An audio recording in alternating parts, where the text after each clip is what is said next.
Hi friends, welcome to Kavyanayana YouTube channel. ನಾನು ಸುಷ್ಮಾ. ಬನ್ನಿ ಇವತ್ತು ಕಲ್ಲಂಗಡಿ ಹಣ್ಣಿನಿಂದ ಐಸ್ ಕ್ಯಾಂಡಿ ಯಾವ ಥರ ಮಾಡೋದು ಅಂತ ತೋರಿಸ್ಕೊಡ್ತೀನಿ. ನಾನಿಲ್ಲಿ ಅರ್ಧ ಹೋಳು ನಿಂಬೆ ಹಣ್ಣು ತೊಗೊಂಡಿದ್ದೀನಿ, 1/4 ಟೀ ಸ್ಪೂನಷ್ಟು ಉಪ್ಪು ತೊಗೊಂಡಿದ್ದೀನಿ, 1 ಟೇಬಲ್ ಸ್ಪೂನು ಏಲಕ್ಕಿ ಪುಡಿ ತೊಗೊಂಡಿದ್ದೀನಿ.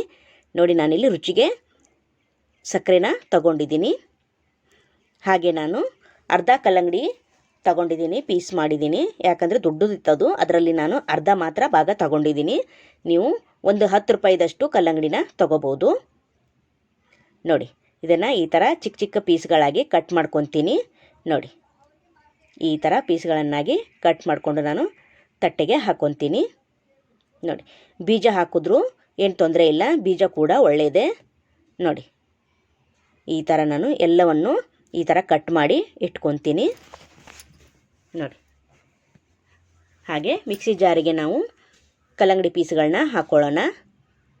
ನೋಡಿ, ಕಲರ್ ಬೇಡ, ಏನು ಬೇಡ, ಅಷ್ಟು ಚೆನ್ನಾಗಿ ಕಲರ್ ಕಾಣಿಸುತ್ತೆ.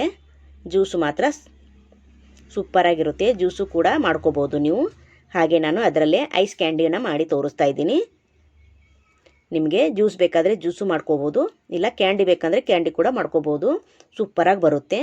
ನೋಡಿ, ನಾನಿಲ್ಲಿ ಏಲಕ್ಕಿ ಪುಡಿನ ಹಾಕ್ಕೋತಾ ಇದ್ದೀನಿ. ಹಾಗೆ 1/4 ಟೀ ಸ್ಪೂನಷ್ಟು ಉಪ್ಪನ್ನು ಸೇರಿಸ್ಕೋತಾ ಇದ್ದೀನಿ.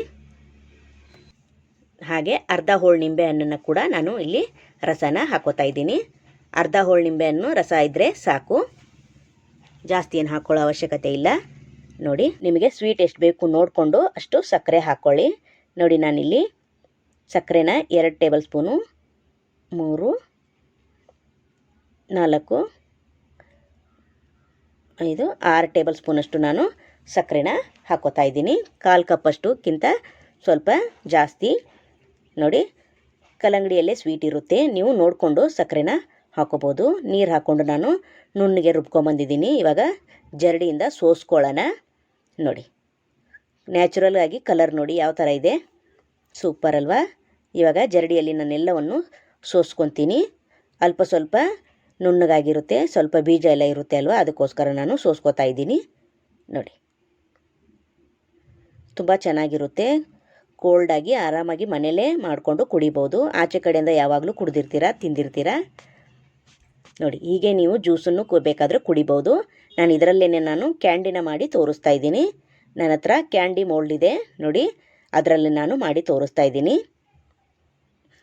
ನೋಡಿ, ಎಲ್ಲ ಮನೇಲೇ ಮಾಡ್ಕೋಬೋದು. ಇವಾಗ ಮಕ್ಕಳಿಗೆಲ್ಲ ಆದಷ್ಟು ಮನೇಲೇ ಮಾಡಿಕೊಡಿ, ಆಚೆ ಕಡೆಯಿಂದ ಜಾಸ್ತಿ ತರಕ್ಕೆ ಹೋಗಬೇಡಿ. ನೋಡಿ, ನಾನಿಲ್ಲಿ ಮೋಲ್ಡ್ಗೆಲ್ಲ ಹಾಕೋತಾ ಇದ್ದೀನಿ. ನೋಡಿ, ಸೂಪರ್ ಅಲ್ವಾ? ಎಲ್ಲ ಮೋಲ್ಡ್ಗೂ ನಾನು ಹಾಕ್ಕೊತೀನಿ. ನೋಡಿ, ಇವಾಗ ಮುಚ್ಚಳನ ಹಾಕೋತಾ ಇದ್ದೀನಿ ಟೈಟಾಗಿ. ನಾನು ಫ್ರಿಜ್ಜಲ್ಲಿ ಒಂದು 4 ಗಂಟೆ ನಾನು ಬಿಡ್ತೀನಿ. ಮೇಲೆ ಫ್ರೀಜರಲ್ಲಿ ಇಡಿ, 4 ಗಂಟೆ ಅಥವಾ ಟೈಮ್ ಇದ್ದರೆ ಜಾಸ್ತಿನೇ ಇಡ್ಬೋದು. ನೋಡಿ, ಇವಾಗ ನೀರಲ್ಲಿ ಸ್ವಲ್ಪ ನಾನು ಒಂದು 2 ನಿಮಿಷ ನೀರಲ್ಲಿ ಇಟ್ಟಿದ್ದೀನಿ. ಇವಾಗ ನೋಡಿ, ಓಪನ್ ಆಗಿ ತೋರಿಸ್ತೀನಿ. ಓಪನ್ ಮಾಡಿ ನೋಡಿ, ವಾವ್, ಸೂಪರ್ ಅಲ್ವಾ? ಎಷ್ಟು ಈಸಿಯಾಗಿ ಬರ್ತಾಯಿದೆ ನೋಡಿ ಕ್ಯಾಂಡಿ, ಸೂಪರ್. ನೋಡಿ, ವಾವ್, ಸಖತ್ತಾಗಿ ಕಾಣಿಸ್ತಾ ಇದೆ. ಟೇಸ್ಟು ಮಾತ್ರ ಸಖತ್ತಾಗಿರುತ್ತೆ. ನೀವು ಒಂದು ಸತಿ ಟ್ರೈ ಮಾಡಿ ಯಾವ ಥರ ಬಂತು ಅಂತ ಕಮೆಂಟಲ್ಲಿ ತಿಳಿಸಿ ಫ್ರೆಂಡ್ಸ್. ಹಾಗೆ ನಮ್ಮ ಚಾನಲ್ನ ಇನ್ನೂ ಯಾರೂ ಸಬ್ಸ್ಕ್ರೈಬ್ ಮಾಡ್ಕೊಂಡಿಲ್ಲ, ಪ್ಲೀಸ್ ಸಬ್ಸ್ಕ್ರೈಬ್ ಮಾಡ್ಕೊಳ್ಳಿ. ಬೆಲ್ ಐಕನ್ನ ಪ್ರೆಸ್ ಮಾಡಿ ಆಲ್ ಅನ್ನೋ ನೋಟಿಫಿಕೇಷನ್ನ ಸೆಲೆಕ್ಟ್ ಮಾಡಿಕೊಂಡ್ರೆ ನಾವು ಹಾಕೋ ವಿಡಿಯೋ ಎಲ್ಲ ಮೊದಲು ನಿಮಗೆ ಬರುತ್ತದೆ ಫ್ರೆಂಡ್ಸ್. ನೋಡಿ, ಎಷ್ಟು ಕಲರ್ಫುಲ್ಲಾಗಿ ಕಲರ್ಕಾಗಿ ಕಾಣಿಸ್ತಾ ಇದೆ, ಸೂಪರ್ ಅಲ್ವಾ? ಹಾಗೆ ನಮ್ಮ ವಿಡಿಯೋ ನೋಡಿದ್ದಕ್ಕಾಗಿ ನಿಮ್ಮೆಲ್ಲರಿಗೂ ಧನ್ಯವಾದಗಳು. Thank you.